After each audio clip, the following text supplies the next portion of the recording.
Hello, hi, welcome to IAS Officer Agalam Vanga. It's an interesting podcast by ICLAS IAS Academy. So today we have Subramanya Bharati, who is ranked 778, AIR 778th rank from Tirunelveli district.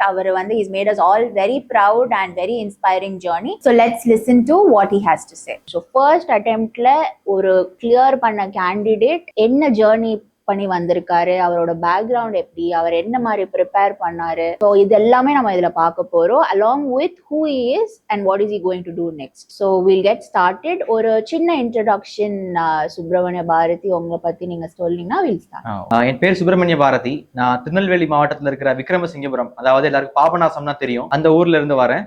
இது என்னோட first attempt யூபிஎஸ்சில 2025ல வந்து நான் கொடுத்தேன்.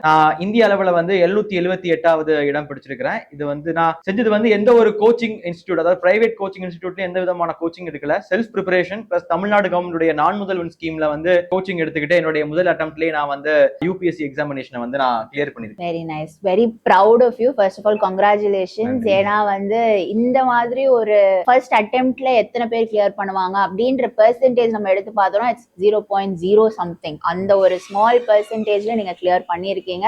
Very proud of you and many many many congratulations to you and your family. So family அப்படின்றப்போ உங்களோட family பத்தி கொஞ்சம் சொல்லுங்க. நீங்க சைல்ட்ஹுட்ல எப்படி வளர்ந்தீங்க, என்ன படிச்சீங்க, உங்க ஃபேமிலி பத்தி கொஞ்சம். குடும்பம் வந்து நாங்க விக்ரமசிங்கபுரத்துல தான் நாங்க இருக்கிறோம். அப்பா பேர் மாரியப்பன், செங்கல் சூளையில வந்து வேலை பார்க்குற கூலி தொழிலாளி. அவங்க வயசுல சின்ன வயசுலயே அவங்களும் அவங்க அப்பா இழந்ததுனால சின்ன வயசுல இருந்தே செங்கல் சூளையில வந்து வேலை பார்த்துட்டு இருக்காங்க. அம்மா பேர் சரஸ்வதி, அவங்க வந்து 8ஆம் வகுப்பு வரை படிச்சிருக்காங்க. எங்க குடும்பத்துல இது வரைக்கும் அதிகமா படிச்சவங்க அவங்கதான் எனக்கு வந்து சுப்பிரமணிய பாரதினு பேர் வச்சாங்க. ஏன்னா சின்ன வயசுல அவங்களுக்கு 8ஆம் வகுப்புக்கு அப்புறம் படிக்க முடியாம ஆனாலும் குடும்பத்துடைய சூழ்நிலை காரணமா அவங்களுக்கு படிக்கணும்னு ஆசை இருந்துகிட்டே இருந்துச்சு. அப்போ நிறைய லைப்ரரி போயிட்டு நிறைய புத்தகங்கள்லாம் படிப்பாங்க. அப்பதான் பாரதியாருடைய கவிதைகள்லாம் பிடிச்சு தன் பையனையும் பாரதியார் மாதிரியே வளர்க்கணும் அப்படின்னு ஒரு ஆசை. அதனாலதான் எனக்கு சுப்பிரமணிய பாரதின்னு அம்மா பேர் வச்சாங்க. சின்ன வயசுல இருந்தே பாரதியாருடைய பாடல்களை சொல்லியே வளர்த்தாங்க.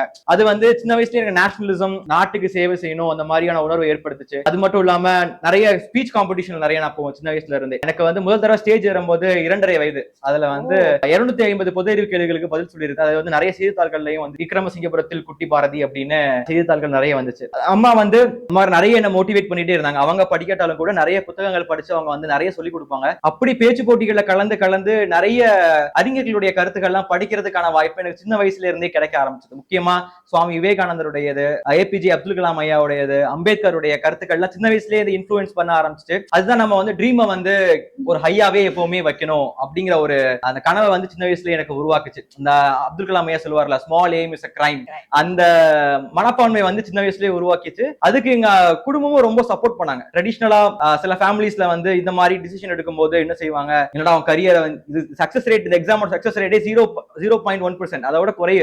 அப்போ இந்த டிசிஷன் எடுக்கும்போது நிறைய பேருக்கு பயமா இருக்கும். ஆனா எங்க அம்மா அப்பாவோ என்கிட்ட எந்த ஒரு, எங்க அம்மா குறிப்பா என்ன எதுவுமே சொல்லல, படிக்க விரும்புறியா படின்னு சொல்லிட்டாங்க. அதுதான் அந்த நம்பிக்கையும் எனக்கு வந்து அதிகமா உத்வேகத்தை கொடுத்துச்சு. Super, very nice. இவ்வளவு ஒரு இன்ஸ்பிரேஷனல் ஜேர்னி உங்களோட இருந்திருக்கு அண்ட் அதுக்கான ஒரு ஸ்டார்டிங் பாயிண்டா இருக்கக்கூடிய உங்களோட ஸ்கூல் எஜுகேஷன், உங்களோட காலேஜ் எஜுகேஷன் பத்தி கொஞ்சம். நான் ஸ்கூல் படிச்சது வந்து எங்க விக்ரமசிங்கபுரம் ஊர்ல இருக்கிற பாபநாசம் தொழிலாளர் நல உரிமை கழக மேல்நிலைப்பள்ளி, தொடக்கப்பள்ளி, மேல்நிலைப்பள்ளி. 1ஆம் வகுப்புல இருந்து 12ஆம் வகுப்பு வரைக்கும் அங்கதான் படிச்சேன். முழுவதுமாவே தமிழ் வழியில தான் நான் வந்து படிச்சேன். இதுக்கு காரணம் எங்க அம்மா தான். நிறைய ஆங்கில வழியில படிக்கிறதுக்கான வாய்ப்புகள் வந்து கிடைச்சது. நிறைய சின்ன வயசுலயே இருந்தே நிறைய இந்த மாதிரி மேடை ஏறினதுனால எங்க ஊர்ல இருக்கிற நிறைய நல்ல மனிதர்கள் வந்து நாங்க குழந்தைக்கான படிப்பை நாங்க பாத்துக்கிறோம், நாங்க வந்து ஆங்கில வழியில நல்ல ஒரு பள்ளியை படிக்க வைக்கிறோம் அப்படின்னு சொன்னாங்க. எங்க அம்மா அதெல்லாம் கிடையாது, நான் தான் அவனை படிக்க வைப்பேன், என்ன கஷ்டப்பட்டாலும் அதுவும் தமிழ் வழியில தான் படிக்க வைப்பேன். ஏன்னா சுப்பிரமணிய பாரதின்னு பேர் வச்சிருக்கிறதுனால அவன் வந்து ஒரு நாள் இங்கிலீஷ் மீடியத்துல படிச்ச பசங்களை விடவே அழகா இங்கிலீஷ் பேசுவான், அதுல நம்பிக்கை இருக்குன்னு அப்படி எங்க அம்மா வந்து நம்பி நீ வந்து தமிழ் வழியில தான் சேர்த்தாங்க. நானும் ஒரு 12ஆம் வகுப்பு வரைக்கும் ஒரு அபவ் ஆவரேஜ் ஸ்டூடெண்டா இருந்தேன். டாப்பர்னு சொல்ல முடியாது, அபவ் ஆவரேஜ் ஸ்டூடெண்ட். 10th தான் நான் வந்து என்ன பண்றேன்னா, இந்த மாதிரி கவர்மெண்ட் எக்ஸாம் எழுதணும்னு ஒரு டிசிஷன் எடுத்தேன். நான் 8th படிக்கும் போது இந்த national means come merit scholarship exam வந்து எங்க ஸ்கூல்ல வந்து ஒரு 70 சம்திங் கிட்ட எழுதணும். நான் ஒருத்தன் தான் அதுல பாஸ் ஆனேன், எந்த ஒரு இதுவுமே இல்லாம, கோச்சிங் இல்லாம. சரி, அப்போ ஒரு நம்பிக்கை இருந்துச்சு கவர்மெண்ட் எக்ஸாம் நம்ம எழுதலாம் அப்படின்னா. என்ன எக்ஸாம் எழுத போறோம்னு ஒரு கிளாரிட்டி எனக்கு அப்போ கிடையாது. அப்பதான் என்ன டிசைட் பண்ண வந்து ஒரு சரி, ஏதாவது நம்ம ஃபேமிலி அடுத்த கட்டத்துக்கு நம்ம கொண்டு போகணும் அப்படின்னு முடிவு எடுத்தேன். அப்போ நிறைய பேர் சொன்னாங்க ஹிஸ்டரி எடுத்தா கவர்மெண்ட் எக்ஸாம் வந்து சுலபமா இருக்கும் அப்படின்னு நிறைய கேள்விப்பட்டிருக்கேன். எனக்கு கைட் பண்ணதுக்கு ஆள் கிடையாது. அதனால 11th வந்து ஹிஸ்டரியே எடுத்தேன். நிறைய தெரிஞ்சவங்க ஆசிரியர்கள் நிறைய பேர் சொன்னாங்க வேண்டாம் ஹிஸ்டரி எடுக்க வேண்டாம், உங்களுக்கு ஸ்கோப் ஆஃப் ஆப்பர்ச்சுனிட்டி வந்து சயின்ஸை கம்பேர் பண்ணும்போது குறைய. அது மட்டும் இல்லாம சில ஹைரார்கி கிரியேட் பண்ணுவாங்கல்ல, சயின்ஸ்னா ஃபர்ஸ்ட் குரூப், இதெல்லாம் லாஸ்ட் குரூப், அந்த மாதிரி ஒரு ஸ்டீரியோ டைப்ஸ் நிறைய இருக்கு. அது நிறைய பேர் கிரிட்டிசைஸ் பண்ணாங்க. நான் அதெல்லாம் கணக்குல எடுத்துக்கல. எங்க அம்மா அப்பா வந்து என் நம்பிக்கை வச்சிருக்காங்க, வேற யாரும் என்ன நம்பணும் அவசியம் கிடையாது. அதனால நான் அவங்க பேசுறதெல்லாம் பெருசா எடுத்துக்கல. நான் தைரியமா ஹிஸ்டரியை எடுத்து நான் அதுக்கப்புறம் 12th படிக்கும் போது என்ன அப்படின்னா கொரோனா வைரஸ் வந்துச்சு. நிறைய பேருக்கு கொரோனா வந்து வாழ்க்கையில வந்து வரக்கூடாத சில மாற்றங்களை உருவாக்குச்சு. ஆனா என்னுடைய வாழ்க்கையில வந்து அது மிகப்பெரிய ஒரு டிரான்ஸ்ஃபர்மேஷன். ஏன்னா நான் ஒரு வருஷம் வீட்டுல இருக்கிறதுக்கான ஒரு ஆப்பர்ச்சுனிட்டி எனக்கு கிடைச்சிச்சு. அப்பதான் எங்க அம்மா சொன்னாங்க, ஒரு வருஷம் வீட்டுல இருக்க போறா, இதெல்லாம் பிரோஜனமா பயன்படுத்தலாம்ல அப்படின்னாங்க. அப்போ கிளாஸஸ் எல்லாமே ஆன்லைன்ல மறந்தனால முதல்ல எங்க வீட்டுல அப்பதான் நாங்க ஸ்மார்ட் போன் வாங்குறோம். அப்பதான் நான் சரி இதுக்கு முன்னாடி நம்ம கவர்மெண்ட் எக்ஸாம் எழுதணும்னு ஒரு ஆசை இருந்துச்சுல, இன்னும் ஒரு வருஷம் தான் இருக்கு ஸ்கூல் முடிய போகுது அப்படின்னு நினைச்சதுக்கு அப்புறம் சரி நம்ம சர்ச் பண்ணலாம் யூடியூப்ல. ஒவ்வொன்னையா சர்ச் பண்ணும்போது தான் யூபிஎஸ்சி எக்ஸாம் பத்தி கேள்விப்பட்டேன். நிறைய பேர் ஹிஸ்டரி எடுத்து கிளியர் பண்ணிருந்தாங்க. நிறைய பேர் ஃபர்ஸ்ட் அட்டெம்ப்ட்லயே எந்த ஒரு கோச்சிங்கும் எல்லாம் கிளியர் பண்ணிருந்தாங்க. இதெல்லாம் பார்க்கும்போது நம்மளாலே முடியும் அப்படின்னு ஒரு நம்பிக்கை. அது வந்து குருட்டுத்தனமான நம்பிக்கையா இல்ல ஏமல இருந்த அந்த ஆழ்ந்த நம்பிக்கையினால உருவானதான் தெரியல. ஆனா நான் வந்து சரி படிக்கலாம் அப்படின்னு டிசைட் பண்ணிட்டேன். நான் எங்க அம்மாட்டையும் போய் சொன்னேன். அவங்க எந்த ஒரு மறுப்பும் தெரிவிக்கல. அவங்க இந்த எக்ஸாம் பத்தி தெரியாது, இந்த எக்ஸாமோட காம்படிஷன் பத்தி தெரியும், எனக்குமே தெரியாது. எனக்கு அப்ப சொல்லும் போது ஐஐடின்னு ஒண்ணு இருக்குது, அங்க ஸ்டூடெண்ட்ஸ் ரொம்ப பிரில்லியன்ட் மைண்ட்ஸா இருப்பாங்க, எய்ம்ஸ்ல இருந்து வருவாங்க அப்படின்னா சொல்லுவாங்க. எனக்கு அதெல்லாம் தெரியவே தெரியாது. காம்படிஷன் என்னன்னே தெரியாம நான் வந்து போர்க்களத்துல இறங்கியாச்சு. அதுக்கப்புறம் காலேஜ் வந்து என்ன பண்ணேன்னா எங்க ஊர்ல இருக்கிற திருவள்ளுவர் கல்லூரி, அதுல நிறைய பேர் 12th முடிச்சோன்னு சொன்னாங்க, நல்லா படிக்கிறல ஒரு பெரிய காலேஜ் போக வேண்டியதானே, திருநெல்வேலி போக வேண்டியதானே, சென்னை போக வேண்டியதானே. நான் வந்து டிசிஷன் கரெக்டா இருந்தேன். என்னன்னா நமக்கு பக்கத்துல காலேஜ் இருந்துச்சுன்னா அதுவும் நம்மள மதிக்கிற மாதிரி ஒரு காலேஜ், அங்க நம்ம இருந்தோம் நம்மளோட நிறைய லிபர்ட்டி கொடுப்பாங்க. நம்ம வந்து காலேஜ்ல இருந்தே ப்ரிப்பேர் பண்ணலாம். வீட்டுக்கு பக்கத்துல இருந்ததுன்னா டைம் நிறைய கிடைக்கும் ப்ரிப்பேர் பண்ணதுக்கு. நான் ஒரு கான்சியஸா டிசிஷன் எடுத்தேன். வீட்டு பக்கத்துல இருந்த காலேஜ்ல ஹிஸ்டரியும் இருந்துச்சு, பிஏ ஹிஸ்டரி. நான் ஹிஸ்டரி ஆப்ஷனல் எடுக்கணும் டிசிஷனும் வச்சிருந்தேன் நான் யூபிஎஸ்சில. அதனால சரி பிஏ ஹிஸ்டரி போடுவோம்னு சொன்னாங்க. காலேஜ்ல எனக்கு பயங்கரமா சப்போர்ட் பண்ணாங்க. ஏன்னா இது வரைக்கும் எங்க காலேஜோட ஒரு 70 இயர்ஸ் ஆஃப் ஹிஸ்டரியில வந்து ஒரு சிவில் சர்வன்ட் வந்தது கிடையாது. அதனால நான் தான் ஃபர்ஸ்ட் படிக்கிறேன்னு எனக்கு அதிகமா லிபர்ட்டி கொடுத்திருந்தாங்க. கிளாஸ்ல உட்காந்து யூபிஎஸ்சி புக்ஸ் படிச்சுட்டு இருப்பேன். எங்க ப்ரொஃபசர்ஸ் எதுவுமே சொல்ல மாட்டாங்க என்னைய. காலேஜ் முடிச்சதுக்கு அப்புறம் கரெக்டா அதனாலதான் என்ன நான் முதல்வன் எக்ஸாம் வந்து எழுத முடிஞ்சு உடனே கிளியர் பண்ணி நான் வந்து ஏசிசி வர முடிஞ்சதுனால எங்க ஸ்கூலும் காலேஜும் played a immense role. Very nice. So talking about நான் முதல்வன், so அது எப்படி உங்களுக்கு ஆக்சுவலி தெரிஞ்சது? நீங்க ஏன்னா ஒரு கன்வென்ஷனல் ஸ்டூடெண்ட் என்ன பண்ணுவாங்க அப்படின்னு பார்த்தீங்கன்னா ஸ்கூல் படிப்பாங்க, அங்க அவங்களுக்கு இதே மாதிரி என்ன ஆப்ஷன் நீங்க எடுக்கலாம், என்ன கோர்ஸ் நீங்க படிக்கலாம், அது எல்லாமே எங்கேயாவது ஒரு முறையில அவங்களுக்கு தெரியப்படும். அது எல்லாத்தையும் தாண்டி இப்போ நான் முதல்வன் மட்டும் தான் நீங்க வந்து ஒரு கோச்சிங்காவே நீங்க எடுத்திருந்திருக்கீங்க. வேறஸ் ஒரு கன்வென்ஷனல் மெக்கானிசம் என்ன பண்ணுவாங்கன்னு பாத்தீங்கன்னா ஒரு இன்ஸ்டிடியூட்டை தேடி போவாங்க. அந்த மாதிரி ஒரு ஜேர்னியா இல்லாம அகைன் உங்களோட ஸ்ட்ராட்டஜி டுவர்ட்ஸ் சக்சஸ் நான் பார்க்கும்போது somewhere I think it's very different from what a conventional student would do. How did you know about நான் முதல்வன்? உங்களுக்கு அதை பத்தி எப்படி தெரிய வந்துச்சு? எப்படி நீங்க கரெக்டா அதை ஸ்டார்ட் பண்ணீங்க instead of going to any other academy? Unconventional இருக்கிற காரணம் என் லைஃபே எப்படி அன்கன்வென்ஷனலா தான் இருந்துச்சு. ஏன்னா கோச்சிங் வந்து இந்த லிஸ்ட்ல கிடையாது. ஏன்னா நான் அவ்வளோ 1 லட்சம் 2 லட்சம் செலவு பண்ணி படிக்கிற அளவுக்கு எங்க வீட்டுல வந்து பிரிவிலேஜ் எல்லாம் இல்ல. அதனால கோச்சிங்கிறது என்னுடைய அந்த லிஸ்ட் ஆஃப் சாய்ஸஸ்ல கிடையாது. நான் செல்ஃப் ப்ரிப்பரேஷன் தான் இருக்கிற ஒன்லி ரிக்வெஸ்ட் டு மீ. அதனால ரிலை பண்ணியிருந்தேன். கரெக்டா நான் அந்த 3 இயர்ஸ் நான் டெடிகேட்டடா படிச்சதுனால நான் முதல்வன் எக்ஸாம் எப்போ தெரிஞ்சுன்னா 3rd இயர் படிக்கும் போது தான் கவர்மெண்ட் வந்து முதல்ல வந்து நான் முதல்வன் எக்ஸாம் வந்து இன்ட்ரோடியூஸ் பண்றாங்க. நான் நியூஸ் பேப்பர் டெய்லி வாசிக்கிறதுனால அந்த எக்ஸாம் பார்த்தேன். அப்போ என்ன ஆச்சுன்னா எனக்கு வந்து இந்த அல்கெமிஸ்ட்ல ஒரு லைன் வந்துச்சு, if you are believing something very deeply the entire universe will conspire and help us to achieve it. மாதிரி எந்த ஒரு ஹெல்ப்புமே இல்ல, நம்மகிட்ட வந்து கல்வி மட்டும் தான் இருக்குது, ஆனா எந்த ஒரு ரிசோர்சஸுமே இல்ல அப்படின்னு நான் வந்து பயந்துகிட்டு இருந்தேன். 3rd இயர் படிக்கும் போது ஒரு பயம் வர ஆரம்பிச்சு. என்னதான் நம்ம தைரியமா இருந்தாலும் கூட ஃபேமிலி வந்து இப்படி சிச்சுவேஷன்ல இருக்கு. என் கூட படிக்கிற பசங்க எல்லாருமே ஒரு 10th 11th 12th படிக்கும் போதே லீவ் டைம்ல அப்பா கூட வேலைக்கு போவாங்க. காலேஜ் படிக்கும் போது அவங்க பார்ட் டைம் தான் காலேஜுக்கு வருவாங்க, மெயின் டைம் ஒர்க் தான் பண்ணிட்டு இருப்பாங்க. இந்த மாதிரி கொத்தனார் வேலைக்கு போறது, இந்த மாதிரி சிறு தொழில்கள் பண்றது, வேலைக்கு போயிட்டு இருப்பாங்க. நிறைய என்னையும் கேட்பாங்க, என்னடா வீட்டுல இருக்கிற வேலைக்கு போக வேண்டியதானே, அப்பா ஹெல்ப் பண்ண வேண்டியதா நிறைய பேர் சொல்ல ஆரம்பிச்சிட்டாங்க. எனக்கு 3rd இயர் படிக்கும் போது பயம் கூட வர ஆரம்பிச்சிருச்சு. ஐயோ நம்ம வீட்டுக்கு பாரம் மாதிரி ஆயிருவோமோ, ஒரு வருஷம் வீட்டுல உட்காந்து படிக்கணுமே, பண வசதி எதுவுமே கிடையாது அப்படின்னு நினைச்சு பயம் வர ஆரம்பிச்சிருச்சு. அப்போ சரி என்ன செய்ய யோசிச்சுட்டு இருக்கும் போதுதான் என்னமோ கடவுளா பார்த்து கொடுத்த ஒரு ஆப்பர்ச்சுனிட்டி மாதிரி நான் முதல்வன் வந்துச்சு. அப்போ இந்த ஆப்பர்ச்சுனிட்டி தான் நமக்கானது, எப்படியாவது யூஸ் பண்ணணுங்கிறதுக்காக நான் 3rd இயர்ல மும்முரமா நான் முதல்வனுடைய கொஸ்டின் பேப்பர் எடுத்து அந்த வருஷம் எடுத்து அடுத்து previous year question UPSC examination question எடுத்து நல்லா ப்ரிப்பேர் பண்ணேன். கரெக்டா வந்து நான் மே மாசம் 2024 என்னுடைய டிகிரி முடிச்சேன். ஆகஸ்ட் செப்டம்பர்லயே எக்ஸாமினேஷன் வந்துச்சு. உடனே கிளியர் பண்ணிட்டு நான் தான் அந்த பேட்ச்ல வந்து யங்கஸ்ட் இன் தமிழ்நாடு 20 இயர்ஸ்ல வந்து இருக்கும்போது நான் வந்து ஏஐசிசி உள்ள போனேன். அதுக்கப்புறம் நான் அங்க நிறைய கத்துக்கிட்டேன். ஏன்னா நிறைய பேர் இன்டர்வியூ போனவங்க நிறைய பேர் அண்ணா அக்கா இருந்தாங்க, நிறைய பேர் மெயின்ஸ் கொடுத்தவங்க நிறைய பேர் இருந்தாங்க. ஏன்னா நான் இது வரைக்கும் ஊர்ல ப்ரிப்பேர் பண்ணும்போது யூபிஎஸ்சிக்கு ஃபுல் ஃபார்ம் தெரிஞ்சவங்களே யாரும் இருக்க மாட்டாங்க. ஒரு மாதிரி ஒரு லோன்லி ஜேர்னி மாதிரி தான் போகும், ரொம்பவும் ஐசோலேட்டடா இருக்கும். நம்ம படிச்சதை யார்ட்டா ஷேர் பண்ணணும்னு தோண முடியாது. ஆனா இதெல்லாம் இருக்கும்போது இது வந்து ஒரு மிகப்பெரிய டிரான்ஸ்ஃபர்மேஷன் மாதிரி இருந்துச்சு, ஏதோ ஒரு பாரடைஸ் மாதிரி இருந்துச்சு நாங்க போனது. ஏன்னா நான் வீட்டுல படிக்கிறதுக்கு எனக்கு இடமே கிடையாது, எங்களுக்கு சொந்த வீடுமே கிடையாது. நாங்க வந்து வீடு மாறிக்கிட்டே தான் இருப்போம். அது வாடகை வீடு எவ்வளவு இருக்கும், சின்ன ஒரு ரூம் இருக்கும், ஒரு கிச்சன் இருக்கும். நான் நிறைய ஒரு இன்டர்வியூல சொன்னேன், நான் ரூம்ல படிக்க நைட் தூங்க இடம் இருக்காது, வீட்டுல ஃபேமிலில தூங்கிட்டு இருப்பாங்க, நான் கிச்சன்ல உட்காந்து லைட் போட்டு படிச்சுட்டு இருப்பேன். அவ்வளவு கஷ்டமா இருக்கும். ஆனா ஏஐசிசி வந்த உடனே மொத்தமா ஒரு பெரிய transformation. All India civil service coaching centre government institution அங்க அடையார்ல இருக்குது. அங்க வந்து ஏசி ஃபெசிலிட்டியோட ரூம், இன்டர்நெட் ஃபெசிலிட்டி இருந்துச்சு, கம்ப்யூட்டர் இருந்துச்சு. அந்த கவர்மெண்டோட லேப்டாப் தான் தமிழக அரசு மடிக்க நீதி வச்சு படிச்சுட்டு இருந்தேன் நான். அங்க போனதுக்கு அப்புறம் கம்ப்யூட்டர்ஸ் எல்லாமே இருந்துச்சு. இது எல்லாமே லைஃப்ல மொத்தமா டிரான்ஸ்ஃபர்மேஷன். சரி, கடவுள் நமக்கு ஒரு ஆப்பர்ச்சுனிட்டி கொடுத்திருக்காரு, இது எப்படியாவது நம்ம டைம் கரெக்டா மேக்ஸிமைஸ் பண்ணி உள்ள போனாதான் உண்டு அப்படிங்கிறதுல நான் ரொம்ப கான்சியஸா இருந்தேன். நிறைய ஹெல்ப் எனக்கு அங்க ஏசிசில கிடைச்சது. சோ ஒரு கடினமான ஒரு ப்ரிப்பரேஷன் பண்ணி தான் நீங்க இந்த ஒரு எக்ஸாமை கிளியர் பண்ணிருக்கீங்கன்றது வெரி வெரி எவிடென்ட். சோ உங்களோட டெய்லி ஸ்ட்ராட்டஜி என்னவா இருந்துச்சு? நீங்க எப்படி படிச்சீங்க? இப்ப எல்லாரும் சொல்லுவாங்க காலையில எழுந்தோடனே நியூஸ் பேப்பர் படிக்கணும், அதுல இருந்து கரண்ட் அஃபேர்ஸ் தெரியும், அதுக்கப்புறம் கொஞ்ச நேரம் வந்து ஜெனரல் ஸ்டடிஸ் படிக்கணும், அதுக்கப்புறம் வந்து சிசாட் படிக்கணும். அது மாதிரி நிறைய மித் இருக்கு.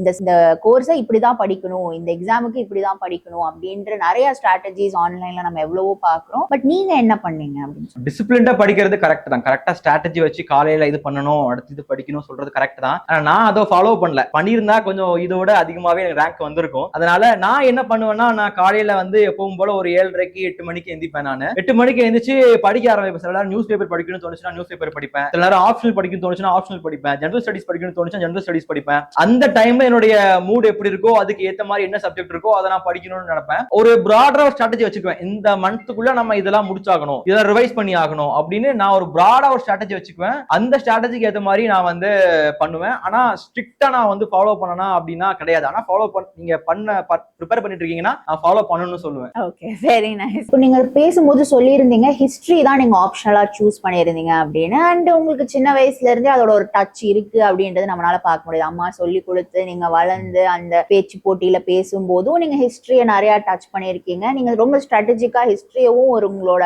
College கோர்ஸ்லயும் choose பண்ணியிருந்திருக்கீங்க. இப்போ ஹிஸ்டரியை ஒரு ஆப்ஷனலா எடுக்கக்கூடிய ஸ்டூடெண்ட்ஸுக்கு நீங்க என்ன ஸ்ட்ராட்டஜின்னு என்ன சொல்ல விரும்புறீங்க? நான் ஹிஸ்டரியில வந்து நான் பண்ணது வந்து 3 இயர்ஸ் ஸ்ட்ராட்டஜின்னு வச்சுக்கிட்டேன். ஆனா உங்களுக்கு நீங்க காலேஜ் முடிச்ச உடனே நீங்க ஆரம்பிக்கிறீங்கன்னா அதுக்கு நான் தனியா சொல்றேன். நான் ஒரு காலேஜ் படிச்சுட்டு இருக்கும்போது நீங்க ப்ரிப்பேர் பண்றீங்க அப்படின்னா நீங்க உங்க ஒரு 2 இயர்ஸ் நீங்க ஆப்ஷனலுக்காக நீங்க ஸ்பெண்ட் பண்ணுங்க. இல்லனா உங்களுடைய சிலபஸ், நீங்க பிஏ ஹிஸ்டரி படிக்கிறீங்க அப்படின்னா ஓரளவு உங்க சிலபஸோட நீங்க வந்து இந்த கோரிலேட் பண்ணி நீங்க வந்து படிச்சுட்டு வாங்க. நான் ஃபர்ஸ்ட் வந்து ஏன்ஷியன்ட் இந்தியாக்கு என்ன புக் படிச்சேன்னா உபீந்தர் சிங் அவங்க எழுதின வந்து ancient and early medieval India அப்படிங்கிற புக் படிச்சேன். நான் மெடிவலுக்கு வந்து சதீஷ் சந்திரா அவங்களுடைய புக் படிச்சேன். மாடர்ன் இந்தியாவுக்கு வந்து சேகர் பந்தோபாத்யாயா அவங்க எழுதின வந்து from the Plassey to partition அப்படிங்கிற புக் படிச்சேன். வேர்ல்டு ஹிஸ்டரிக்கு வந்து ரஞ்சன் சக்கரவர்த்தி அப்படிங்கிற எழுதின மாடர்ன் வேர்ல்டு அப்படிங்கிற புக் படிச்சேன். அந்த 4 புக் தான் நான் ஹிஸ்டரிக்கு யூஸ் பண்ண மெயின் மெட்டீரியல். அது தவிர்த்து நான் நிறையவே சொல்றேன், அந்த கோச்சிங் இன்ஸ்டிடியூட் மெட்டீரியல், இந்த மெட்டீரியல், அந்த மெட்டீரியல் நிறைய நான் வந்து அக்யூமுலேஷன் ஆஃப் மெட்டீரியல்ங்கிற ஒரு மிகப்பெரிய தப்ப நான் பண்ணல. நான் இதை மட்டுமே என்னுடைய மெயின் சோர்ஸா எடுத்து அதை மட்டும் எப்படி நம்ம உள்வாங்கி மேக்ஸிமைஸ் பண்ணலாம் அப்படின்னு வந்து நான் அதை தான் இதா வச்சிருந்தேன்.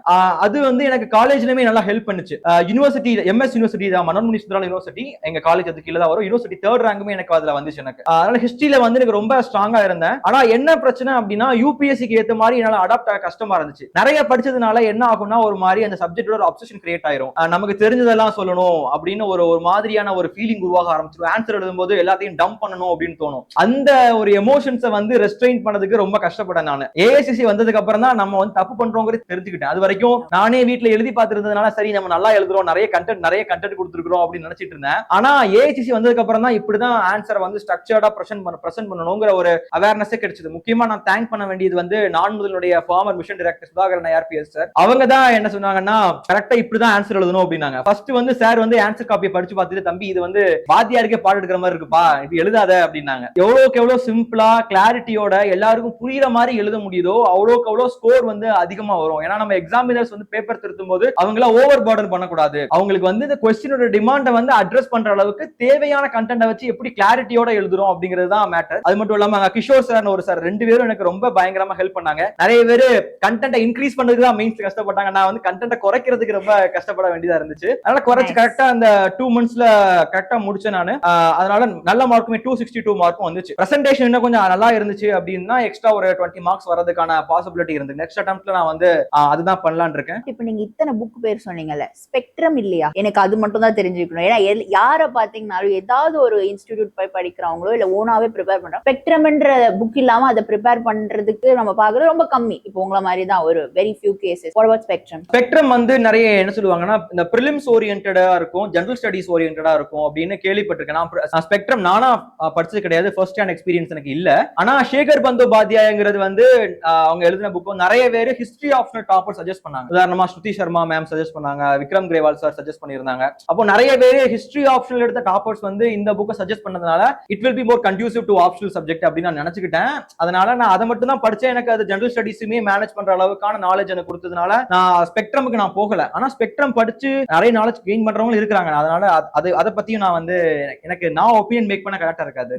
Very nice, no problem. But what about other books? இப்ப வேற சப்ஜெக்ட்ஸ்க்கு நீங்க என்னென்ன புக்ஸ் யூஸ் பண்ணீங்க? அதுல உங்களோட இப்ப நீங்க ஒரு யூனிக்கா ஹிஸ்டரிக்குன்ட்டு நீங்க உங்களோட அது ஆப்ஷனல்ன்றதுனால நீங்க அதுல இன்னும் வந்து எக்ஸ்ட்ரா எஃபர்ட்ஸ் போட்டு பண்ணீங்க இல்லைங்களா? அதே மாதிரி ஜியோகிராஃபி, எக்கானமி, அதுக்கு என்னென்ன புக்ஸ் யூஸ் பண்ணீங்க? What was your strategy? நான் வந்து லட்சுமிகாந்த் தான் பாலிட்டிக் எல்லாரும் மாதிரியும் ட்ரெடிஷனல். நான் புதுசால சோர்ஸ் படிக்கல. வேற ஜியோகிராஃபிக்கு என்சிஆர்டிஸ் தான், வேற எந்த புக் எக்ஸ்ட்ரா படிக்கல. இந்த 11th ஸ்டாண்டர்ட்ல fundamentals of physical geography book அதை நல்லா தரவு பண்ணிக்கிட்டேன் நான்.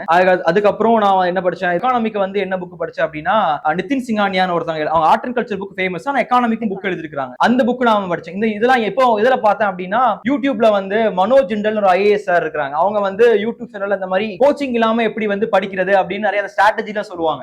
அப்போ நான் இந்த மாதிரி புக் எல்லாம் சஜஸ்ட் பண்ணிருந்தாங்க. அந்த புக் தான் நான் புக் லிஸ்டா வச்சுக்கிட்டேன். நான் எக்ஸ்ட்ரா வேற எதுவும் படிக்கல. அந்த சார் வந்து யூடியூப்ல என்னெல்லாம் புக்ஸ் சொன்னாங்களோ அந்த புக்ஸ் மட்டுமே நான் வந்து படிச்சேன். வேற ஆர்ட் அண்ட் கல்ச்சருக்கு நான் பெருசா எதுவும் படிக்கல. மீதி இந்த என்னது என்விரான்மெண்ட், ஆர்ட் அண்ட் கல்ச்சர் இந்த மாதிரி குட்டி குட்டி டாபிக்ஸ் என்ன படிச்சேன் அப்படின்னா நான் வந்து ஒன்லி ஐஎஸ் உடைய உடான் அப்படிங்கிற ஒரு மெட்டீரியல் ஒன்னு இருக்கும். அது ஒரு 120 பேஜஸ் அவ்வளவுதான் இருக்கும். அதை மட்டுமே நான் வந்து நல்லா படிச்சுக்கிட்டேன். ஏன்னா அது என்னுடைய கம்ஃபர்ட் ஜோன் கிடையாது. சயின்ஸ் அண்ட் டெக்னாலஜி அதுக்கு நான் எந்த ஒரு மெட்டீரியலுமே நான் படிக்கல. ஏன்னா நான் சயின்ஸ் வந்து 10th அப்புறம் படிக்கல. அதுவுமே மனப்பாடம் பண்ணி படிச்சேன். தமிழ் மீடியத்துல படிச்சேன். எனக்கு சயின்டிபிக் டேர்ம்ஸ் எதுவுமே தெரியாது. அதனால நான் வந்து அதுக்கு வந்து முழுக்க அந்த ஸ்ட்ராட்டஜிஸையும் பிவிக்யூஸ் ரிலேட் பண்ணிருந்தேன். பிவிக்யூஸ்ல இருந்து வர क्वेश्चनக்கு ஒவ்வொரு சயின்டிபிக் டேர்ம்ஸ்க்கும் நான் மீனிங் புரிஞ்சுக்கிட்டேன். எப்படி அந்த வேர்ட்ஸ் பிரேக் பண்ணி மீனிங் கண்டுபிடிக்கிறது அப்படிங்கறத கத்துக்கிட்டேன். அதுக்கப்புறம் ஒவ்வொரு டெக்னிக்ஸ் இருக்கும்ல. அப்ப சம் அப்படின்னு வந்துச்சுன்னா அந்த ஸ்டேட்மெண்ட் முக்காவாசி கரெக்டா தான் இருக்கும். ஆல்னு வந்துச்சுன்னா முக்காவாசி தப்பா தான் இருக்கும். அந்த மாதிரியான சில பிவிக்யூஸ் இன்ஸ்பயர்ட் கெஸ்ஸஸ் இருக்கும். அந்த யூஸ் பண்ணி தான் நான் சயின்ஸ் அண்ட் டெக்னாலஜியை வந்து நான் அப்ரோச் பண்ணேன். அதை வச்சு எனக்கு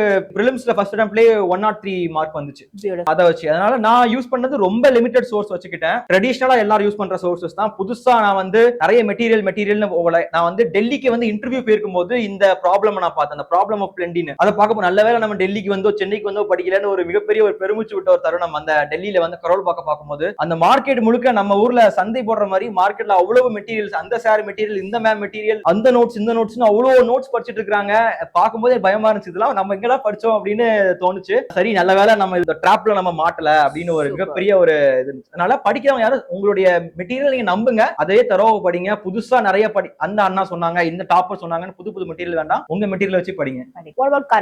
கரண்ட் அஃபேர்ஸ் வந்து ஒரு மிகப்பெரிய ஒரு மித்து ஒண்ணு இருக்குது. என்னன்னா இந்த வருஷம் கரண்ட் அஃபேர்ஸ் நிறைய வந்துச்சு. இருந்தாலும் ஸ்டாட்டிக் வச்சு கிளியர் பண்றதுக்கான பாசிபிலிட்டி எல்லா வருஷமும் யூபிஎஸ்சில இருந்திருக்கு. நீங்க क्वेश्चन வந்து என்னதான் டஃபா மாறினாலும் ஸ்டாட்டிக் தான் அங்க டிசைடிங் ஃபேக்டர். நீங்க ஸ்டாட்டிக்ல எவ்வளவுக்கு எவ்வளவு உங்க மார்ஜின் ஆஃப் எரர் வந்து குறையுதோ அவ்வளவுக்கு எவ்வளவு நீங்க வந்து பாஸ் பண்றதுக்கான பாசிபிலிட்டி அதிகமா இருக்கும். நம்ம என்னதான் பிரிலிம்ஸ் வந்து அன்சர்டன் சொன்னாலும் வருஷம் மெயின்ஸ் எழுதுற பசங்க இருக்குதான் செய்றாங்க. பிரிலிம்ஸ் கிளியர் பண்ணிட்டு அவங்களுக்கு என்னன்னா அவங்க they are strong in statics. அவங்க ஸ்டாட்டிக்ஸ்ல டச்சே பண்ண முடியாது. எந்த ஒரு எரரும் அவங்க மேக் பண்ண மாட்டாங்க ஸ்டாட்டிக்ல. நான் கரண்ட் அஃபேர்ஸ்க்கு என்ன பண்ணா 12th படிக்கும் போதுல இருந்து நியூஸ் பேப்பர் வாசிக்க ஆரம்பிச்சேன், இங்கிலீஷ் இம்ப்ரூவ் பண்ணணும்ங்கிறதுக்காக. அப்போ நியூஸ் பேப்பர் வந்து it became a part of my life. ஒரு மாதிரி இன்டெகிரல் பார்ட் மாதிரி ஆயிருச்சு. நான் மத்தபடி கரண்ட் அஃபேர்ஸ் நிறைய படிக்கணும். ஏன்னா அந்த சொன்ன யூடியூப்ல மனோஜ் ஜிண்டல் ஒரு சார், அவங்க கரண்ட் அஃபேர்ஸ் அதிகமா எம்பசைஸ் பண்ணல, ஸ்டாட்டிக் நல்லா படிங்கன்னு சொல்லிட்டே இருப்பாங்க. நான் ஏசிசி போனதுக்கு அப்புறமும் சுதாகரன் ஏஆர்பிஎஸ் சார் அடிக்கடி என்ன சொல்றாங்கன்னா கரண்ட் அஃபேர்ஸ் வந்து ஒரு அன்சர்டன் ஏரியா, எங்க இருந்து क्वेश्चन கேக்குறாங்கன்னு தெரியாது. அதுல போயிட்டு எஃபோர்ட் போடுறதுக்கு தெரிஞ்ச ஏரியாவான ஸ்டாட்டிக்ல அதிகமா எஃபோர்ட் போட்டோம்னா ஈஸியா நம்ம வந்து அந்த 100 அப்படிங்கிற அந்த ஒரு ஓஷனை வந்து கிராஸ் பண்ணிடலாம் அப்படிங்கிற அதை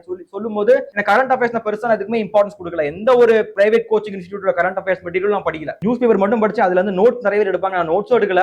ஒரு டாபிக் கூட சொன்னாங்க ஞாபகம் இருக்கு. என்னன்னா கரண்ட் அஃபேர்ஸ் தேவையில்ல, கரண்ட் அவேர்னஸ் மட்டும் இருந்தா போதும் யூபிஎஸ்சி பொறுத்த வரைக்கும். இப்படி ஒரு இப்படிதான் நடக்குது கண்ட்ரில அப்படிங்கிற ஒரு ப்ராடர் வியூ இருக்கணும். அதை நம்ம ஸ்டாட்டிக் போர்ஷன்ல படித்த நாலேஜை வச்சு நேரோ டவுன் பண்ண தெரியணும். இதுதான் பாசிபிலிட்டியா இருக்கும் அப்படிங்க நேரோ டவுன் பண்ணும்போது ஒரு 50% சக்சஸ் ரேட் இருந்தா கூட நமக்கு வந்து அந்த கெஸ் பண்ணி அடிக்கிற क्वेश्चंसல வந்து ஈஸியா பிரிலிம்ஸ் கிரியேட் பண்ண முடியும். சோ உங்களோட ஜர்னி பார்த்தோம், உங்களோட புக் ஸ்ட்ராட்டஜி எல்லாமே பார்த்தோம். பட் ஆன்சர் ரைட்டிங், ஏன்னா இப்ப நம்ம பிரிலிம்ஸை வந்து நீங்க சொன்ன மாதிரி ஒரு predominantly யூஸ்ட் டாப் புக்ஸ் வச்சு நீங்க கவர் பண்ணி ஈஸியா நம்ம எப்படி ஸ்டாட்டிக் படிச்சு ஸ்கோர் பண்ணலாம் அப்படின்ற ஸ்ட்ராட்டஜி சொல்லியிருக்கீங்க. வாட் அபவுட் மெயின்ஸ் வந்து சொல்லணும்னா எனக்கு வந்து எந்த ஒரு எக்ஸ்பீரியன்ஸுமே கிடையாது. நான் காலேஜ்ல தான் எக்ஸாம் எழுதிட்டு இருப்பேன். அந்த எக்ஸ்பீரியன்ஸ் மட்டும் தான் என்கிட்ட இருந்துச்சு. நான் மத்தபடி டெஸ்ட் சீரிஸ் போட்டு எழுதுனதோ எதுவுமே நான் வந்து பண்ணல. ஏஐசிசி வந்ததுக்கு அப்புறம் தான் முதல்ல அந்த மெயின்ஸ் ப்ரிப்பரேஷன் அப்படிங்கிற ப்ரிப்பரேஷனுக்குள்ளே நான் போறேன். நான் அதுக்கு முன்னாடி டாப்பர்ஸ் ஆன்சர் காப்பி பார்த்திருக்கேன். அதை எப்படி ரெப்ளிகேட் பண்ணணும்ங்கிற ஐடியா எனக்கு சுத்தமா கிடையாது. ஏன்னா இங்கிலீஷ் வந்து for long time it has been a major ஹர்டில் for me. அதை வந்து எப்படி ஓவர் கம் பண்றதுங்கிற பிரச்சனையும் இருந்துச்சு. ஆனா தேர்ட் இயர் போனதுக்கு அப்புறம் இங்கிலீஷ் வந்து ஓரளவு கம்ஃபர்டபிள் ஜோனா ஆயிருச்சு. பிரச்சனை இல்ல, இங்கிலீஷ்ல எழுதலாம் அப்படிங்கிற ஒரு தைரியம் வந்துருச்சு. ஏஐசிசி போனதுக்கு அப்புறம் தான் இப்படிதான் ஆன்சர் எழுதணும் அப்படின்னு கத்து கொடுக்க ஆரம்பிச்சாங்க. சுதாகரன் சார் சொல்லுவாங்க எப்படி வந்து ஆன்சர் இருக்கணும், ஆன்சர்ல வந்து அதிகமா கண்டென்ட் வேண்டாம், சிம்பிளிசிட்டி இருக்கணும், கிளாரிட்டி இருக்கணும், டிமாண்ட் அட்ரஸ் பண்ணிருக்கணும். That is all UPSC expect from us. What about timing? எவ்வளவு டைம் எழுதுறோம்ன்றது முக்கியம். டைமிங் வந்து ரொம்ப மிகப்பெரிய ஃபேக்டர் இங்க வந்து. நான் வந்து ஏஐசிசில வந்து 2 months தான் இது வரைக்கும் இல்லாத அளவுக்கு எங்க பிரிலிம்ஸ் மெயின்ஸ் டைம்ல வந்து கேப் ரொம்ப கம்மி. ஒரு 3 months இருக்கும், 2 months தான் கேப் இருந்துச்சு. இது இப்படி ஒரு காம்படிஷனும் அதிகமாக்குற மாதிரி இப்படி ஒரு சிச்சுவேஷனும் கிரியேட் ஆயிருச்சு. இருந்தாலும் நான் வந்து பெருசா பயப்படல. ஏன்னா எங்களுக்கு ஏஐசிசி வந்து சப்போர்ட் பண்ணுச்சுங்கிற தைரியம் இருந்துச்சு.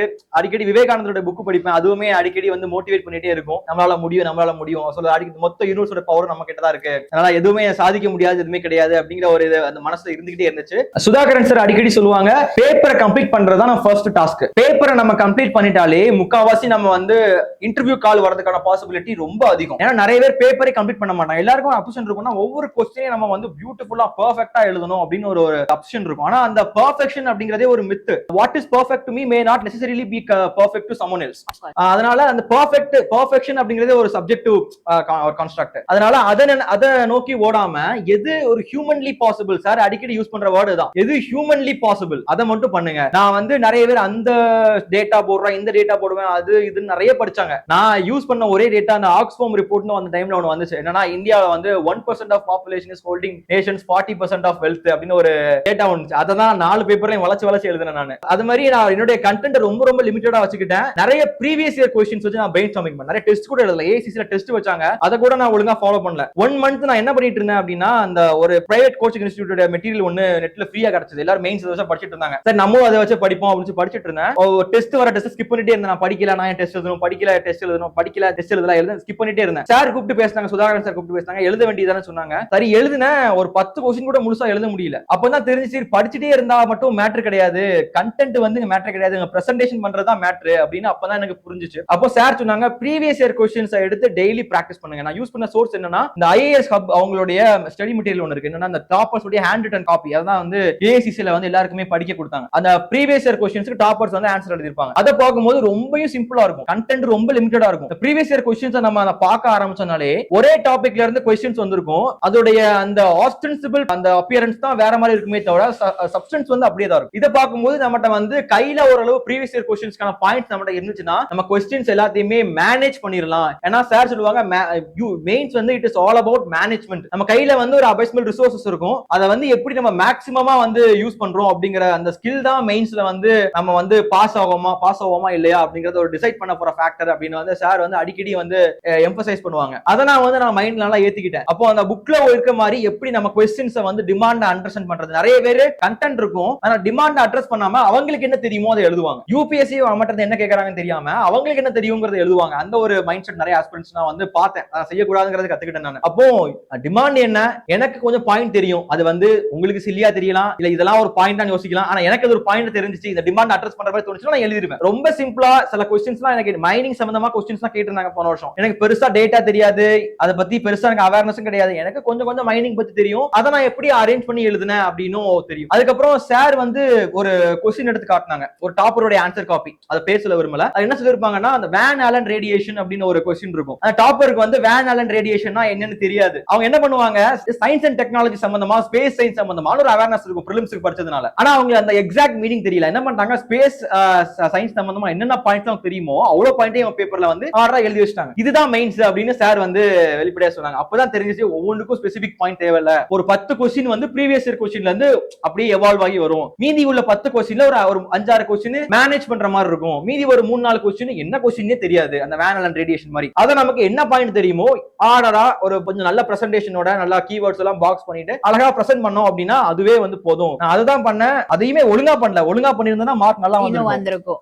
அப்ப அது தெரிஞ்சிச்சு. மெயின்ஸ் வந்து சிம்பிளா கிளாரிட்டியோட எழுதுறது தான் மேட்டர். கண்டென்ட் ஓரளவு மேட்டர், ஆனா அது it is not a deciding factor. Super. Okay, so இப்போ உங்களோட ஸ்ட்ராட்டஜி படி பாத்தீங்கன்னா பிரிலிம்ஸ் மெயின்ஸ் ரெண்டுமே நீங்க வந்து ப்ரீவியஸ் இயர் क्वेश्चंसோட இத வச்சு நீங்க வந்து மேக்ஸிமம் யூட்டிலைசேஷன் அதை வச்சு தான் பண்ணிருக்கீங்க. What about your interview? ஏன்னா அது பேரே பர்சனாலிட்டி டெஸ்ட் இல்லைங்களா? சோ அதுல வந்து நம்மளுக்கு PYQs கிடையாது. அவங்க என்ன பண்ணாங்க அப்படின்றது எல்லாரும் அவங்க சொல்றதை வச்சுதான் எல்லாருமே கத்துக்கிட்டு அதுல பேசுறாங்க. சில பேருக்கு வந்து அதுதான் that will be the place where they stumble. So how was your interview? How did you prepare for the interview? Please tell us about that. ஏன் இன்டர்வியூ ப்ரிப்பரேஷன் வந்து எனக்கு இந்த ஸ்டேஜ் ஃபியர்ங்கிற சின்ன வயசுல இருந்து எனக்கு இல்ல. ஏன்னா சின்ன வயசுல இருந்து ஸ்பீச் காம்படிஷன் நிறைய போறதுனால ஸ்டேஜ் ஃபியரோ பேசுறதுல ஒரு ஃபியரோ கிடையாது, தயக்கமே கிடையாது. நான் அதான் பேசுவேன். இங்கிலீஷ் வந்து ஸ்டார்டிங்ல ஸ்ட்ரகிள் பண்ணேன். ஆனா ஒரு கொஞ்சம் பிராக்டிஸ் பண்ண வந்து வர ஆரம்பிச்சிருச்சு. ஓரளவு ஒரு காம்ப்ரிஹென்சிபிள் இங்கிலீஷ்ல என்னால பேச முடிஞ்சிச்சு. ரொம்ப பெரிய ஃபிளாம்பையண்டா இருந்தாலும் புரியுற மாதிரி ஒரு இங்கிலீஷ்னால பேச முடியும் அப்படிங்கிற நிலைமைக்கு நான் வந்துட்டேன். அதனால நான் கம்ஃபர்டபுளா அதெல்லாம் நான் பேச ஆரம்பிச்சிட்டேன். நிறைய இன்டர்வியூக்கு நான் என்ன பண்ணேன் அப்படின்னா ப்ரீவியஸ் இயர் क्वेश्चंस இன்டர்வியூ கிடையாது நீங்க சொன்ன மாதிரி. அதுல என்னன்னா டிரான்ஸ்கிரிப்ஷன் ஒன்னு இருக்கும். நமக்கு முன்னாடி இன்டர்வியூ போன பசங்களோட டிரான்ஸ்கிரிப்ட் நிறைய இருக்கும். தமிழ்நாட்டு பசங்களுக்கு எப்போ ஒரு லக்ஸுரி என்னன்னா நமக்கு வந்து கொஞ்சம் லேட்டா தான் இன்டர்வியூ வரும் நமக்கு மத்த பசங்களை விட. அப்போ நம்ம வந்து டெலிகிராம் சேனல் ஆரம்பிப்பாங்க. எந்த வருஷம் இன்டர்வியூ போறீங்களோ அப்போ டெலிகிராம் சேனல் வந்து நிறைய ஆரம்பிப்பாங்க.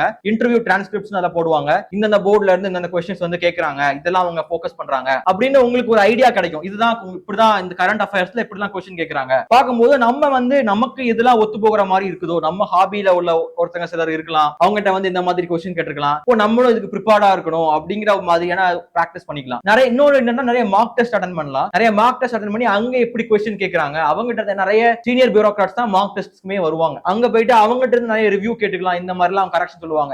எனக்கு என்னன்னா நான் வந்து சில ரொம்ப ஸ்டார்டிங் ரொம்ப லென்த்தியா பேசினேன். அது வந்து ஒரு பெரிய ஒரு பிரச்சனையா இருந்துச்சு. அதை ஷார்ட் பண்றதே ஒரு பெரிய ஒரு ரொம்ப ஸ்ட்ரகிள் பண்ண நானு. ஆனா ஓரளவு இன்டர்வியூ வரும்போது நான் வந்து மேனேஜ் பண்ணிட்டேன். ஒரு தமிழ் மீடியம்ல படிச்ச பையன் 12th ஸ்டாண்டர்ட் வரைக்கும் தமிழ் மீடியம், எப்படி நீங்க வந்து இந்த exam prelims mains and interview all in English எப்படி உங்களால பண்ண முடிஞ்சது? ஃபர்ஸ்ட் நான் வந்து தமிழ் மீடியத்துல படிச்சது ஒரு வீக்னஸ் நினைக்கல. நிறைய பேர் அதை நினைச்சுக்கிட்டு இருக்காங்க, தமிழ் மீடியம் படிச்சா இங்கிலீஷ் பேச முடியாது, only students coming from matriculation background and CBSE they can only speak in English அப்படிங்கிற ஒரு மித்து வந்து நம்ம மத்தியில இருக்குது. ஆனா இங்கிலீஷ் இஸ் ஜஸ்ட் லாங்குவேஜ். அதை நான் வந்து மைண்ட்ல நல்லா ஏத்துக்கிட்டேன். It is not a knowledge. இன்னும் நம்ம அந்த கலோனியல் மைண்ட் செட்லயே சுத்திட்டு இருக்கோம். இங்கிலீஷை வந்து நீங்க ஒரு 1 இயர் நீங்க வந்து ஸ்ரத்த எடுத்து படிச்சீங்கன்னா வந்து ரொம்பவே ஈஸியான ஒரு லாங்குவேஜ் தான். அதனால நீங்க அதுக்கு பார்த்து பயப்பட வேண்டாம். நான் என்ன பண்ணேன், டெய்லி நான் நியூஸ் பேப்பர் வாசிப்பேன். நான் என்னுடைய ஓன் தாட்ஸை வந்து எழுதி பார்ப்பேன். என்கிட்ட நான் பேசி வைப்பேன். நிறைய நான் யூடியூப்ல ஃப்ரீயா நிறைய ஸ்பீக்கர்ஸோட வீடியோலாம் இருக்கும், நிறைய கேட்பேன். நான் லிசனிங், ரைட்டிங், ஸ்பீக்கிங் இதை திரும்பி பண்ணேன். யூபிஎஸ்சியோட அதை அலைன் பண்ணிக்கிட்டேன். புக்ஸ் வாசிக்கும் போதும் அதை எப்படி அதை யூபிஎஸ்சி கண்டென்ட்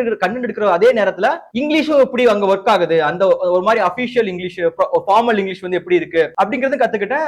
ஈஸியாவே பிக்கப் பண்ணிட்டாங்க. யாரும் பயப்பட வேண்டாம் இங்கிலீஷ் நினைச்சு. ஓகே, நீங்க சொல்லியிருந்தீங்க ஒரு கொரோனா டைம் அப்பதான் நீங்க ஃபர்ஸ்ட் ஸ்மார்ட் போனே வாங்குனீங்க வீட்ல அப்படின்னு சொல்லி. சோ உங்களோட social media life, how was it not a distraction or was it a distraction? What would you like to tell the Gen Z kids? ஏன்னா இப்ப இருக்கிற எல்லாருமே வந்து சோஷியல் மீடியான்றது part and parcel of life ஆயிடுச்சு இல்லைங்களா? What would you have to say? நான் வந்து எக்ஸாம் எழுதி முடிக்கிற வரைக்கும் சோஷியல் மீடியால வந்து நான் வந்து இல்ல. யூடியூப் யூஸ் பண்ணுவேன், வாட்ஸ்அப் யூஸ் பண்ணுவேன், டெலிகிராம் யூஸ் பண்ணுவேன். மத்தபடி இன்ஸ்டாகிராம், ஃபேஸ்புக் எதுலயுமே நான் இல்ல. இப்போ கிளியர் பண்ணதுக்கு அப்புறம் தான் நான் வந்து சோஷியல் மீடியாக்குள்ளே வரேன். ஆனா எவ்வளவு அடிக்டிவ் அப்படின்னு இப்பதான் தெரியுது எனக்கு. நல்லவே நான் வந்து டைம்ல இல்ல அப்படின்னு நினைக்கிறேன். இப்போ நான் கொஞ்சமா அதுல இருந்து ஓவர் கம் பண்ணிட்டு நெக்ஸ்ட் அட்டெம்ப்ட்க்கு நான் வந்து இம்ப்ரூவ்மென்ட் அட்டெம்ப்ட்க்கு படிக்கணும் அப்படிங்கறதுல இதா இருக்கிறேன். அதனால தயவு செஞ்சு நீங்க ப்ரிப்பேர் பண்றீங்க அப்படின்னா தயவு செஞ்சு இன்ஸ்டாகிராம், ஃபேஸ்புக் வந்து ஒதுக்கி வச்சிருங்க. அதுல இருந்து நாம படிக்கிறோம், கண்டென்ட் நிறைய கிடைக்குது, நான் நிறைய கோச்சிங் இன்ஸ்டியூட் சேனலை ஃபாலோ பண்றேன், அங்க நிறைய நமக்கு கிடைக்குது, தயவு செஞ்சு வேணாம், அதை வந்து ஒதுக்கி வைங்க. யூடியூப்ல இருந்து தேவையான படிச்சுக்கோங்க, நிறைய கண்டென்ட் இருக்கு. டெலிகிராம் யூஸ் பண்ணுங்க, வாட்ஸ்அப் யூஸ் பண்ணுங்க. தயவு செஞ்சு இந்த மாதிரியான ரீல்ஸ் பாக்குற கல்ச்சரோ அந்த மாதிரி ஹேபிட்ஸோ வேணாம். சோ பாரதி நம்மளுக்கு வந்து தெரிஞ்ச அளவுக்கு இப்போ பேசினதுல பாத்தீங்கன்னா அம்மா ஒரு இன்ஸ்பிரேஷனா இருக்காங்க, ஹெல்ப்ஃபுல்லா இருந்திருக்காங்க, உங்களோட ஸ்ட்ரகிள்ஸ் உங்களுக்கு புரியுது, நீங்க எங்க போகணும்னு நினைக்கிறீங்கன்றது உங்களுக்கு தெரியுது. But from this journey did you any time எப்பயாவது உங்களுக்கு அது ஃபீல் ஆச்சா, ஏன் நம்ம இதை பண்றோம், நம்மளுக்கு ஒரு வேலை இதுல ஒரு தோல்வி வந்துருச்சுன்னா நம்ம என்ன பண்ணுவோம், அந்த ஒரு ஃபியர் இருந்துச்சுங்களா? How was it feel? நிறைய டைம் அந்த ஃபியர் உருவாச்சு. படிச்சுட்டு இருக்கும்போது சரி, நான் எஸ்பெஷலி ஏசிசி போனதுக்கு அப்புறம் ரொம்ப பயம் உருவாச்சு. ஏன்னா நான் பாக்குறவங்க எல்லாருமே டெல்லியில இருந்து படிச்சவங்க, நிறைய இன்ஸ்டியூட்ல படிச்சு நிறைய அட்டெம்ப்ட் கொடுத்து பாஸ் ஆகாம இருந்தாங்க. ஐஐடில படிச்ச பசங்க நிறைய பேர் இருந்தாங்க. இவங்களெல்லாம் பார்க்கும்போது என்னன்னா நம்ம ஒரு பேக்ரவுண்டே இல்லாம வரோமே, நம்ம எப்படி கிளியர் பண்ண போறோம் பயம் இருந்துச்சு. சிசாட் நினைச்சு பயமா இருந்துச்சு. நான் 10th வரைக்கும் மேக்ஸ் படிச்சேன், ரொம்ப கஷ்டப்பட்டு படிச்சேன். 75 மார்க்ஸ் எடுத்தேன். எடுத்தேன், பழைய வருஷ கொஸ்டின் போட்டு மனப்பாடம் மட்டும் போனேன். எந்த கோச்சிங் இன்ஸ்டியூட்டும் போகாதனால எனக்கு அந்த மேத்தமெட்டிக்கல் டேர்ம்ஸும் இங்கிலீஷ்ல தெரியாது, மேக்ஸே வராது, இல்ல இங்கிலீஷும் வராது. பாரதியார் சொன்ன மாதிரி கணக்கு பிணக்கு எனக்கு மாதிரி தான் இருந்துச்சு. அதுக்கப்புறம் ஏஐசிசில வந்து நல்லா கோச்சிங் பண்ணாங்க. சுதாகரன் சார் வந்து எப்படி இதை அப்ரோச் பண்ணணுங்கிறத கத்து கொடுத்தாங்க. அதனால அந்த பயம் எனக்கு சார் இருந்ததுனால அந்த பயம் போயிருச்சு. அடிக்கடி விவேகானந்தாவோட புக் நான் வந்து படிப்பேன். ஒரு ரிஃப்ளெக்ஷன்ஸ் ஒரு புக் வச்சிருந்தேன். அதுல அடிக்கடி இந்த வாசிக்கும் போது திரும்பி நம்மளால முடியும். ஏன்னா நம்மளுடைய சாதனைங்கிறது நமக்கு மட்டும் கிடையாது, நிறைய மாணவர்கள் வாழ்க்கையில வந்து ஒரு மாற்றத்தை கிரியேட் பண்ணும் அப்படிங்கிற ஒரு மனசுல அடிக்கடி நான் வந்து சொல்லிக்கிட்டே இருந்தேன். ஏன்னா எங்க நான் படிச்ச கல்லூரியில இது வரைக்கும் எந்த ஒரு சிவில் சர்வன்ட் வந்தது கிடையாது. இப்ப நான் பாஸ் பண்ணதுக்கு அப்புறம் நிறைய மாணவர்கள் யூபிஎஸ்சி எக்ஸாம் படிக்கணும் அண்ணா எப்படி படிக்கிறது கேக்குறாங்க. அப்போ நம்மளுடைய வெற்றிங்கிறது ஒரு சோஷியல் சேஞ்ச கிரியேட் பண்ணுது. அப்போ இட் இஸ் லைக் ஒரு ரெவல்யூஷன், ஒரு மினி ரெவல்யூஷன் மாதிரி தானே அப்படின்னு ஒரு மனசுல ஒரு உத்வேகம் அடிக்கடி வந்துகிட்டே இருக்கும். அது வந்து அந்த கான்ஃபிடன்டா நீ புஷ் பண்ணிட்டே இருந்துச்சு. என்ன பண்ணுவீங்க? உங்களுக்கு ஒரு if you feel low, what do you do? Two things நான் வந்து பண்ணுவேன். ஒன்னு வந்து எங்க அம்மாட்ட பேசுவேன். அவங்ககிட்ட பேசினா எனக்கு வந்து எனர்ஜி கிடைச்சிரும். ரெண்டாவது வந்து என்ன பண்ணுவேன்னா மெடிடேட் பண்ணுவேன். சில மந்த்ரா சாண்டிங்லாம் பண்றது பிடிக்கும் எனக்கு. அப்போ நான் பண்ணும்போது ஓரளவு அந்த செல்ஃப் ரிஃப்ளெக்ஷன் பண்றதுக்கு இவ்வளவு வருஷம் நமக்கு கடவுள் வந்து ஒரு ஆப்பர்ச்சுனிட்டி கொடுத்திருக்காரு. இதெல்லாம் மிராக்கிள் மாதிரி தான் இருந்துச்சு. நம்ம இங்க வருவோம், இவ்வளவு பேரை மீட் பண்ணுவோம், இவ்வளவு உதவிகள் கடவுள் பண்ணும்போது நம்ம திருப்பி அதை யூஸ் பண்ணலன்னா நம்ம வந்து அவருக்கு நன்றி கடன் பதிலா என்ன பண்றது மாதிரி அப்படிங்கிற ஒரு செல்ஃப் ரிஃப்ளெக்ஷன் அடிக்கடி பண்ணிக்கிட்டே இருப்பேன். இவ்வளவு பிரிவிலேஜ் நமக்கு கிடைச்சிருக்கு. நான் என்னைக்குமே ஒரு நேரத்துல கூட அண்டர் பிரிவிலேஜ்டா அடுத்தவங்களோட கம்பேர் பண்ணி பொருளாதார விஷயத்துல எந்த ஒரு இடத்துலயும் நான் ஃபீல் பண்ணது கிடையாது. எங்க அம்மா அப்பாவை ஃபீல் பண்ண விட்டது கிடையாது. அந்த தாழ்வு மனப்பான்மை எனக்கு வரவே இல்லை. காரணம் அந்த அடிக்கடி நான் செல்ஃப் ரிஃப்ளெக்ஷன் பண்ணுவேன். எங்க அம்மா அடிக்கடி மோட்டிவேட் பண்றது. அதனால நீங்க எந்த இடத்துலயுமே நீங்க எக்ஸாம் ப்ரிப்பேர் பண்ணும்போது நீங்க அடுத்தவங்களோட வீக்கா இருக்கிறீங்க, அடுத்தவங்களோட நீங்க வந்து அண்டர் பிரிவிலேஜ்டா இருக்கீங்க, எந்த ஒரு இதுவும் ஃபீல் பண்ணாதீங்க. You can to it. Vivekananda ஒரு லாஸ்ட் லைன் சொல்லிட்டு முடிச்சுக்கலாம்னு இருக்கேன். அவர் சொல்லுவாரு, we are thinking that the entire world is dark, but we are fools. We are, because the world is already bright, but we are putting our hand in front of our eyes and saying that the world is dark. நம்ம தான் நம்மள வந்து week நினைச்சிட்டு இருக்கோம். ஆனா அந்த வேர்ல்ட்ல வந்து there are so many brightness. அத நம்ம யூஸ் பண்ணணும், நம்ம கண்ணை திறக்கணும், நம்ம வந்து நம்ம யாருன்னு அப்படிங்கறத ரியலைஸ் பண்ணணும் அப்படிங்கறத வந்து அடிக்கடி நான் வந்து ஞாபகப்படுத்திக்கிட்டே இருப்பேன். அதுதான் நீ அடிக்கடி பண்ணிட்டே இருப்பேன். Very nice. And one last thing I would like to ask, இவ்ளோ ஒரு disciplined journey உங்களுது இருந்திருக்கு, but if you have to look back at it and change one thing, what would it be? இத preparation சம்பந்தமா பண்ணனும்னா நான் நிறைய answer writing எழுதிருக்கேன். இது preparation கிடையாது. even for you, like personally, if you have to change one thing, probably ஏதாவது இந்த ஜர்னில நான் ஒரே ஒரு திங் மாத்தணும். அது உங்க ப்ரிப்பரேஷனா இருக்கலாம், இல்ல something to do with your personality as well. நீங்க ஏதாவது ஒன்னு சொல்லணும்னா என்னன்னு சொல்லுங்க. நிறைய நேரம் வந்து நான் எங்க அம்மாட்ட பேச மாட்டேன். ரொம்ப மூட் லோவா இருந்துச்சுன்னா அப்புறம் நான் பேசினேன்னா அப்புறம் அவங்களும் டிஸ்டர்ப் பண்ற மாதிரி இருக்கும்னு சொல்லிட்டு அவங்க என்ன நான் போன் பேசாம இருக்கிறதுனால நிறைய டிஸ்டர்ப் ஆவாங்க. என்னன்னா ஒரு 5 நாளா போன் பேசலையே அப்படின்னு. நான் அது பண்ணாம இருந்திருக்கலாம். அது ஒண்ணு நான் வந்து பண்ணாம இருந்திருக்கலாம் நினைக்கிறேன். மத்தபடி நான் வந்து பெருசா தப்பு பண்ண மாதிரி எனக்கு என் மனசாட்சிக்கு நான் வந்து ஃபீல் ஆகல எனக்கு. Okay, so one thing you would like to change is அம்மா கூட கொஞ்சம் பேசி இருந்திருக்கணும். Very nice. Okay. And இப்போ ப்ரிப்பேர் பண்ணிட்டு இருக்க ஸ்டூடெண்ட்ஸ், இப்போ நீங்க பாத்தீங்கன்னா நீங்க சொன்னீங்க எல்லாமே நம்மளுக்கு வந்து ஒரு ஆன்லைன்ல இருக்கு, எல்லாமே இருக்கு. சில இன்ஸ்டிடியூட்ஸ் நிறைய காஸ்ட் பண்றதுனால நீங்க அங்க போய் அவங்கள்ட்ட படிக்கல. But talking about ICLAS, which is a charitable organization giving education for free to all the candidates who are willing to come and take UPSC exam and prepare for it. What would you like to tell the students of ICLAS?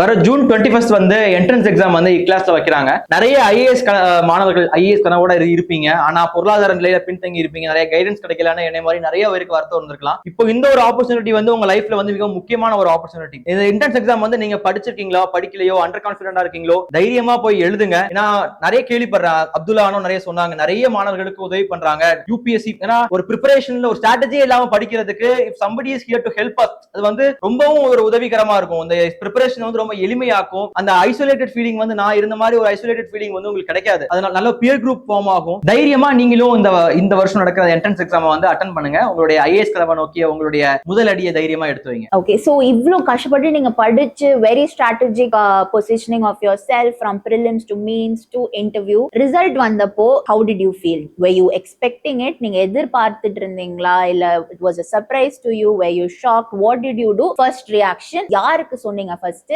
என்ன பண்ணீங்க? Result பார்த்த உடனே ரொம்ப சந்தோஷமா இருந்துச்சு. ஏன்னா நிறைய வாய்கள் வந்து காத்து இருந்துச்சு, இப்படிதான் ஆகும் எனக்கு முன்னாடியே தெரியும், வேண்டாம்னு சொன்னேன்னு அந்த பயம் இருந்துகிட்டே இருந்துச்சு. ரிசல்ட் வந்த ஒரு நிமிஷம் வந்து அந்த பயம் எல்லாமே அப்படியே போயிருச்சு. அது மட்டும் இல்லாம ஒரு ஜெனரேஷனல் டிரான்ஸ்ஃபர்மேஷன் ஃபார் மீ. எங்க அப்பா கூலி வேலையில இருந்து மொத்தமா எங்க ஃபேமிலியே மொத்தமா டிரான்ஸ்ஃபார்ம் ஆக போகுது. அது மட்டும் இல்லாம எனக்கு 2 ரெஸ்பான்சிபிலிட்டி இருந்துச்சு. ஒன்னு வந்து நாட்டுக்கு சேவ் பண்ணணும் ஆசை சின்ன வயசுல இருந்தே இருந்துச்சு. அது எங்க அம்மா வளர்த்த விதம், என் குடும்பத்தையும் அடுத்த நிலைமைக்கு கொண்டு போகணுங்கிற ஒரு ரெஸ்பான்சிபிலிட்டி இருந்துச்சு. இது 2 ஆசையும் ஒரே நேரத்துல ஃபில் பண்ற அந்த மொமெண்ட் வந்து கிடைச்சது வந்து ரொம்ப பிரைஸ்லெஸ் மொமெண்ட் மாதிரி தான் என் லைஃப்ல வந்து. Very nice. என்ன பண்ணீங்க? யாருக்கு ஃபர்ஸ்ட் கால் பண்ணீங்க? அம்மாக்கு சொன்னீங்களா? என்ன பண்ணீங்க? ஃபர்ஸ்ட் நான் வந்து கால் பண்ணது என்னுடைய குரு சுதாகரன் சார். ஏன்னா மாதா பிதா குரு தெய்வம் நம்ம பாரத கலாச்சாரத்துல சொல்லி கொடுத்து வளர்றாங்கல்ல. நான் வந்து அவர் மிகப்பெரிய ஹெல்ப் பண்ணாங்க சார். அதனால ஃபர்ஸ்ட் நான் வந்து சாருக்கு தான் வந்து கால் பண்ணி சொன்னேன், சார் இந்த மாதிரி கிளியர் ஆயிடுச்சு சார் அப்படின்னு சொன்ன உடனே சார் வந்து ரொம்ப வாழ்த்துக்கள் சொன்னாங்க. ஏன்னா நீங்க வந்து யூ டிசர்வ் இட் அப்படின்னாங்க. நான் கஷ்டப்பட்டதை சார் முன்னாடி இருந்து பாத்துருக்காங்க. இந்த வருஷம் ரேங்க் கம்மியா இருந்தாலும் அடுத்த வருஷம் நம்ம ஐஏஎஸ் கிடைக்கிறதுக்கான என்னென்ன முயற்சிகள் எடுக்கணுமோ எல்லாத்துக்கும் நான் அவங்க கூட இருந்து உதவி பண்றேன் அப்படிங்கிற நம்பிக்கையும் சார் கொடுத்தாங்க. அது ஒரு பெரிய மொமெண்ட் இருந்துச்சு. அதுக்கப்புறம் நான் எங்க அம்மாக்கு உடனே கால் பண்ணி சொன்னேன். அவங்களும் உடனே ஸ்வீட் எடுத்து ஒரு சுத்தி இருக்கவங்க எல்லாருக்குமே கொடுக்க ஆரம்பிச்சிட்டாங்க. ஊர்ல இருந்த எல்லாருமே ரொம்ப மகிழ்ச்சி. ரொம்ப ஒரு முக்கியமான தருணம். சோ இந்த அட்டெம்ப்ட் நீங்க இப்ப கொடுக்க போற அட்டெம்ப்ட்ல you are aiming for IAS இல்லைங்களா? So what would you do differently? Again நான் இதை ஏன் கேக்குறேன்னா, நீங்க டிஃபரெண்டா பண்றது might be an opening to everybody else who's watching this. கண்டிப்பா நான் என்ன பண்ண போறேன் அப்படின்னா, நம்மளுடைய கையில அதிகமா இருக்கிறது வந்து மெயின்ஸ் அப்படிங்கிற பார்ட். இன்டர்வியூலயுமே கொஞ்சம் அன்சர்டனிட்டி இருக்குது. அதனால மெயின்ஸ்ல தான் நம்ம எவ்வளவுக்கு எவ்வளவு அதிகமா ஸ்கோர் பண்றோமோ அதுதான் நம்மள வந்து சர்வீஸ்க்குள்ள வந்து நல்ல சர்வீஸ் போறதுக்கான அந்த ப்ராபபிலிட்டிஸ் அதிகமாக்கும். அதனால என்ன பண்ண போறேன், நான் அதிகமா ஆன்சர் ரைட்டிங் பண்ணலாம்னு இருக்கேன். நான் போன தடவை பண்ண மிஸ்டேக் ஆன்சர் ரைட்டிங் கம்மியா பண்ணது. இந்த வருஷம் நான் அதை ரெக்டிஃபை பண்ண போறது என்னன்னா, நான் அதிகமா ஆன்சர் ரைட்டிங் எழுத போறேன். அதனால நீங்க இந்த வருஷம் உங்களுக்கு பிரிலிம்ஸ் ரொம்ப அன்சர்டனா இருந்துச்சு, கஷ்டம் தான். இந்த வருஷம் வந்துச்சுன்னா ஓகே, நீங்க ஆன்சர் ரைட்டிங் நிறைய பண்ணுங்க. வரலனாலும் அடுத்த வருஷம் பிரிலிம்ஸ்க்கு வந்து படிக்காம வர டிசம்பர் வரைக்கும் தயவு செஞ்சு நீங்க என்ன பண்ணுங்க, ஆன்சர் ரைட்டிங் பிராக்டிஸ் பண்ணுங்க. ஏதாவது டெஸ்ட் சீரிஸ் ஜாயின் பண்ணுங்க இன்ஸ்டிடியூட்ல. ஏதாவது ஒன்னு மட்டும் ஜாயின் பண்ணா போதும். நிறைய போட்டு உங்களுடைய இதை காம்ப்ளிகேட் பண்ண வேண்டாம். ஒன்னு ஜாயின் பண்ணி டெஸ்ட் எழுதிக்கிட்டே இருங்க. இந்த வருஷம் நீங்க மெயின்ஸ் எழுதுறீங்க, மெயின்ஸ் படிங்க. நெக்ஸ்ட் இயர் நீங்க வந்து பிரிலிம்ஸ் கிளியர் பண்ண உடனே நீங்க வந்து மெயின்ஸ் கிளியர் பண்ணி இன்டர்வியூ போயிடலாம். பிரிலிம்ஸ் கிளியர் பண்ணனும் 3 pointers. Okay, first static strong ஆகுங்க. PVQs நல்லா மெமரைஸ் பண்ணுங்க. கான்ஃபிடென்ட்டா எக்ஸாம் ஹால்ல போய் எழுதுங்க. பயப்படாதீங்க. Thank you so much for your time, effort and very very proud and many congratulations and nice meeting you. Thank you very much. Jai Hind. Thank you.